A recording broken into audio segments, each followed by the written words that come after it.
যাদবপুরের ঘটনার আপডেটের দিকে, কারণ যাদবপুর তদন্তে একাধিক মিসিং লিংক রয়েছে পড়ুয়ার মৃত্যুর ঘটনা, আর এখান থেকেই অনেকগুলো প্রশ্ন উঠছে। অনামিকার মৃত্যু, আর সেই মৃত্যুর তদন্তে হাজারো প্রশ্ন উঠে আসছে। ময়না তদন্তের প্রাথমিক রিপোর্ট, সেখানে বলা হচ্ছে ডুবে মৃত্যু, কিন্তু আসলে এই যে মিসিং লিংকগুলো, এগুলোই খুঁজতে চাইছেন তদন্তকারীরা, এই জটগুলোই কাটাতে চাইছেন। কি কি মিসিং লিংক আরো ডিটেলে বিষয় জানাতে পারবে অমিত রয়েছে আমার সঙ্গে। অমিত, যাদবপুর তদন্তে একাধিক মিসিং লিংক, কি সেই মিসিং লিংকগুলো, যে জটগুলো পুলিশ বা তদন্তকারীরা খুলতে চাইছেন? দেখো, এখনো পর্যন্ত তদন্তকারী অফিসারদের সামনে যে বিষয়টি স্পষ্ট হয়েছে যে এই অনামিকা মণ্ডল, যাদবপুরের ৩য় বর্ষের পড়ুয়া, তার জলে ডুবে মৃত্যু হয়েছে। আমি একদম ঘটনাস্থলে রয়েছি। কি কি জায়গাতে এখনো পর্যন্ত ধোঁয়াশা রয়ে গিয়েছে, আমি আমার ক্যামেরা পার্সনকে একটা জিনিস দেখাতে বলবো যে এই জায়গাটা ডু নট ক্রস করে দেওয়া হয়েছে। ঠিক এই জায়গাটা হচ্ছে একদম শেষে যে গাছ দেখা যাচ্ছে, ওই অংশটা হচ্ছে প্লেস অফ অকারেন্স। এবং এই মুহূর্তে আমি যেটা রয়েছি যাদবপুর ৪ নম্বর গেট, ক্যামেরা পার্সনকে একবার আমার ডান দিকের ছবিটা দেখাতে বলবো। এটা যাদবপুর ইউনিভার্সিটির ৪ নম্বর গেট। ৪ নম্বর গেটের পাশেই রয়েছে একটি ইউনিয়ন রুম। সেই ইউনিয়ন রুম এবং ইউনিয়ন রুমের এটা হচ্ছে একবার বলবো ক্যামেরা পার্সন দেখানোর জন্য, ইউনিয়ন রুমে ঢোকার এই রাস্তা, এটা ইউনিয়ন রুমে ঢোকার রাস্তা। এবং ঘটনার সময় পুলিশ যে বিষয়গুলো জানার চেষ্টা করছে যে ইউনিয়ন রুমে কারা কারা সেদিন সেই সময় ছিলেন, বা ইউনিয়ন রুমে কারো উপস্থিতি ছিল কি না, বা ইউনিয়ন রুম থেকেই কি এই যে রাস্তা আমি দেখাতে বলবো, এই যে র্যাম্প, এই র্যাম্প দিয়ে কি ওই তরুণী বা ওই পড়ুয়া ঠিক এই পথটা ধরেই চলে গিয়েছিলেন। এই রাস্তা, এই জোনটা যেটা দেখছো পুরো একটা ন্যারো জোন রয়েছে, বা বাদিকটা হচ্ছে জলাশয় বা যেখানে পুকুরে পড়ে গিয়েছিলেন, এটা হচ্ছে লোহার ব্যারিকেড, পুকুরটা ঘেরা রয়েছে। ঠিক দূরে যে সিঁড়ি দুটো দেখা যাচ্ছে, 3টে স্টেপের যে সিঁড়ি দেখা যাচ্ছে, ওটা হচ্ছে ওয়াশরুম বা টয়লেট। আমি ক্যামেরা পার্সনকে একবার সরাসরি এই পাশটাতে আসতে বলবো যে মিসিং লিঙ্কগুলো কোথায় কোথায় তদন্ত করে খুঁজছে, যে জায়গাটাতে পড়ে যায়, অর্থাৎ এই যে গাছ, দূরে যে গাছটা দেখা যাচ্ছে, অর্থাৎ ওয়াশরুমের গেটের পরে ওই জায়গাটা একটা ভাঙা অংশ রয়েছে যেখান থেকে ব্যারিকেডটা আর নেই, ঠিক ওই অংশতে তাকে পাওয়া যায়। তাহলে ওখানে কিভাবে পড়ে গেল?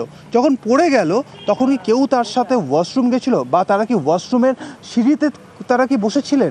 এই জায়গাগুলো কিন্তু এখনো স্পষ্ট হয়নি। এবং কে তাকে প্রথম দেখলেন বা কারা তাকে প্রথম দেখলেন জলে পড়ে রয়েছেন, কারা তাকে উদ্ধার করলো, এই বিষয়গুলোই কিন্তু এই মুহূর্তে তদন্তকারী অফিসাররা খোঁজার চেষ্টা করছে। সেক্ষেত্রে গতকাল বেশ কয়েকজন সহপাঠী, অর্থাৎ ওই তরুণী অনামিকার বেশ কয়েকজন সহপাঠীকে ইতিমধ্যে এক্সামিন করা হয়েছে পুলিশের তরফে।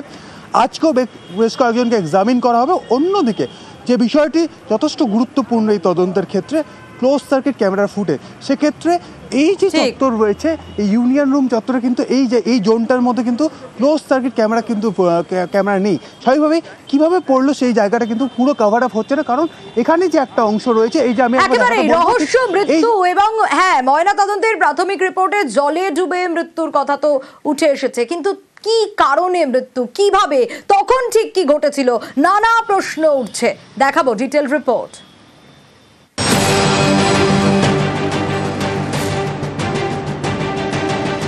বৃহস্পতিবার রাত যাদবপুর বিশ্ববিদ্যালয়ের ক্যাম্পাসের মধ্যে পুকুর থেকে উদ্ধার হয় ইংরেজি অনার্সের ৩য় বর্ষের ছাত্রী অনামিকা মণ্ডলের দেহ।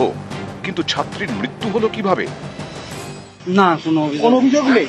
যা করার পুলিশ করবে, যা করার পুলিশ তদন্ত। আপনার মেয়েকে ধাক্কা দিয়েছিল সেটা তো বলতে পারবো না, আমি কি স্পটে ছিলাম বলে। অনামিকার বাবা কিছু বলতে না চাইলেও বেশ কিছু প্রশ্ন উঠছে। বৃহস্পতিবার আর্টস বিল্ডিং এর সামনের পার্কিং লটে চলছিল সাংস্কৃতিক অনুষ্ঠান। বিকেল 4টে থেকে রাত 8টা পর্যন্ত অনুষ্ঠানের অনুমতি দিয়েছিল বিশ্ববিদ্যালয় কর্তৃপক্ষ। তাহলে রাত 10টার পরেও কেন সাংস্কৃতিক অনুষ্ঠান চলছিল? কেন এই অনুষ্ঠানে যথেষ্ট নজরদারি ছিল না? এই অনুষ্ঠানে বিশ্ববিদ্যালয় কর্তৃপক্ষের কারা ছিলেন? অনুষ্ঠানের দায়িত্বে কারা ছিলেন? যাদবপুরের ইংরেজি বিভাগের ৩য় বর্ষের ছাত্রী অনামিকার ডিপার্টমেন্টের বাকিরা কোথায় ছিলেন? অনামিকা অনুষ্ঠান স্থল থেকে বেরোনোর সময় তার সঙ্গে আর কারা সঙ্গে ছিলেন, তারা কেন প্রকাশ্যে আসছেন না? যেখানে অনুষ্ঠান চলছিল তার 100 মিটারের মধ্যেই রাস্তা, আর এই রাস্তার পাশেই পুকুর, অনেকেরই মত। রাস্তাটি এমন সরু নয় যে কেউ ভারসাম্য হারিয়ে পুকুরে পড়ে যেতে পারে। তাহলে অনামিকা পুকুরে পড়লেন কিভাবে? যেখানে অনুষ্ঠান হচ্ছিল তার কাছে ইউনিয়ন রুম, সেই ইউনিয়ন রুমের সামনে এই রাস্তা, যার পাশে পুকুর।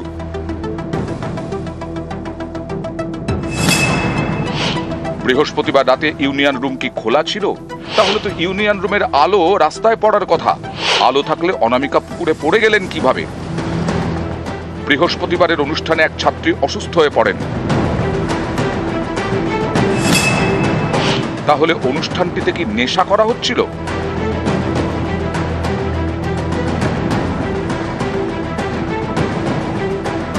এই প্রশ্নটা উঠছে, কারণ প্রত্যক্ষদর্শীদের দাবি অনামিকাকে পুকুর থেকে তোলার পর তার মুখ থেকে মদের গন্ধ পাওয়া যায়।